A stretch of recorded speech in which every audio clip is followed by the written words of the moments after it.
Rendez-vous avec l'histoire à présent, un conflit dont les racines sont anciennes et profondes. La crise anglophone au Cameroun, c'est aussi le titre du nouvel ouvrage de Bouabda Pierre Kamé, professeur à l'université de Valenciennes. Le Cameroun anglophone, le Cameroun francophone, tout commence en 1914. Nous allons voir comment ces deux entités se sont construites avant d'être unifiées. Bonsoir Bouabda Pierre Kamé. Bonsoir madame. Alors, fin de la Première Guerre mondiale, le Cameroun, ancienne colonie allemande, est divisé entre les Français et les Britanniques. Comment les Français ont-ils choisi d'administrer le Cameroun?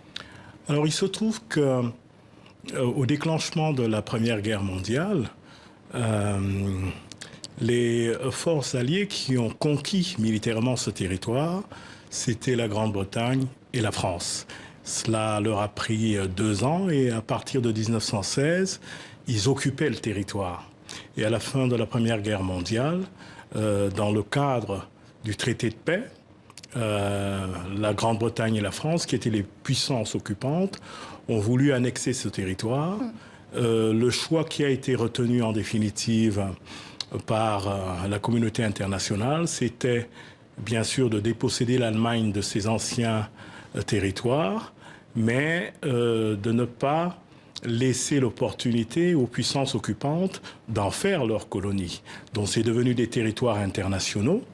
Et la France et la Grande-Bretagne ont candidaté pour avoir le mandat d'administration de ces 2 territoires. Et la Société des Nations, la communauté internationale, a confié... Comment la France a administré le Cameroun alors? De façon concrète, la France a choisi d'administrer le Cameroun selon le modèle d'administration qui est le sien, c'est-à-dire qu'en fait, elle a organisé l'administration de ce territoire autour de la figure du commissaire de la République, qui était assisté d'un conseil d'administration et d'un conseil de contentieux administratif, lesquels 2 conseils étaient présidés par le commissaire de la République. Autrement dit, c'est un modèle d'administration très centralisé, avec la prétention d'assimiler en quelque sorte les Camerounais, c'est-à-dire d'en faire des petits Gaulois. Et côté britannique, là, l'administration est sensiblement différente. On a voulu faire autrement. Oui, parce que les Britanniques ont associé le territoire du Cameroun qu'ils administraient à leur colonie du Nigeria, qui est à proximité du Cameroun. Et donc, le modèle d'administration coloniale des Britanniques, c'est le modèle d'administration indirecte. C'est-à-dire qu'en fait, comme ils n'ont pas la prétention d'en faire des petits Britanniques, ils ont simplement accompagné, en quelque sorte, les autorités traditionnelles dans l'administration de ce territoire-là. C'est le modèle britannique, le modèle colonial britannique. Et sur le plan judiciaire, quelles étaient les différences entre les 2 Camerouns? Très bien, je ne suis pas juriste, je vais m'efforcer de répondre à votre question. Je pense que c'est les différences qu'il y a entre le système judiciaire britannique et le système judiciaire français.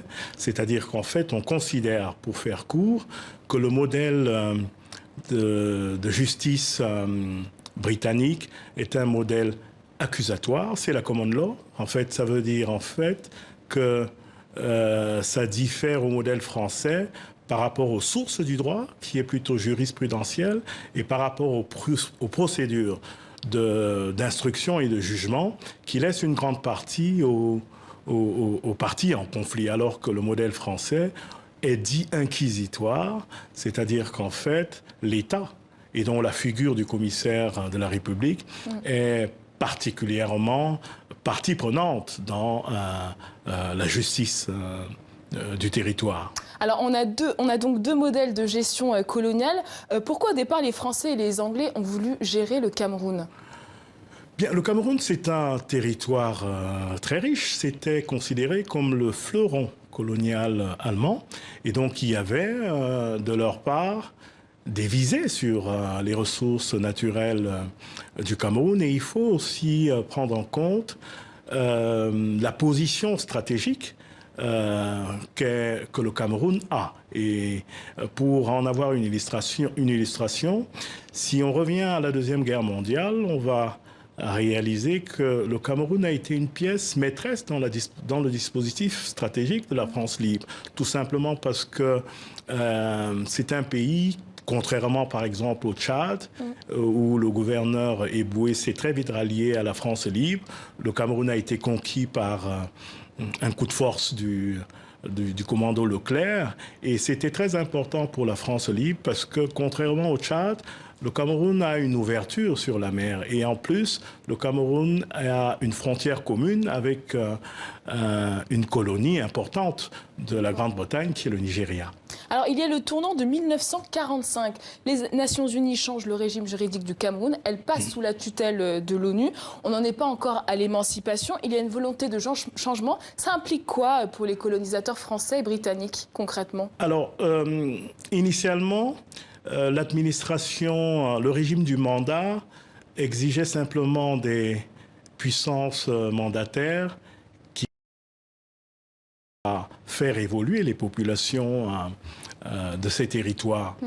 Les Nations Unies, dans la Charte des Nations Unies, la Charte de San Francisco, il est dit dans l'un des articles de cette charte, on a précisé en quelque sorte l'objectif de l'administration de ces deux territoires. Et l'article 76, dans son alinéa B, indique que ces territoires doivent être administrés dans le but de conduire les populations à l'indépendance politique. Je pense que c'est l'objectif qui est innovateur par rapport à la situation précédente. Et il y a un dispositif de contrôle international qui est constitué de missions de visite tous les 3 ans, qui est constitué de rapports annuels, qui offre la possibilité aux populations camerounaises de saisir par voie de pétition les organes des Nations Unies pour contrôler en quelque sorte l'administration.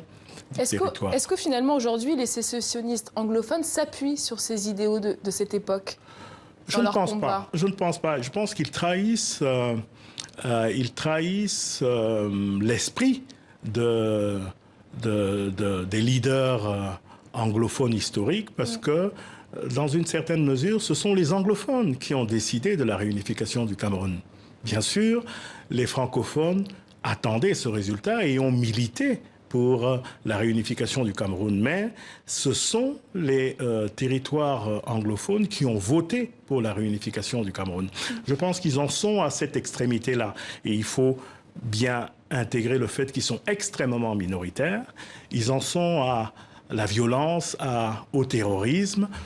Je pense que c'est parce qu'ils sont extrêmement minoritaires. L'immense majorité des anglophones au Cameroun sont favorables à l'unité du pays, et d'autant que c'est eux qui les ont choisis. Mais je pense que ce qui leur pose problème, c'est l'organisation institutionnelle de cette unité-là. Il nous reste une poignée de secondes. Dans les écoles, les universités, comment on apprend cette histoire ? L'histoire du Cameroun n'est pas très enseignée au Cameroun. Et alors, ça ne concerne pas que les étudiants. Il y a beaucoup de dirigeants au Cameroun qui ont une ignorance de l'histoire de notre pays. Et cette ignorance-là n'est pas étrangère à la façon dont la gestion de la crise a été conduite. Merci beaucoup, Bouabda Pierre Kamé. Je rappelle votre livre « La crise anglophone au Cameroun », paru aux éditions L'Harmattan. Merci pour votre analyse.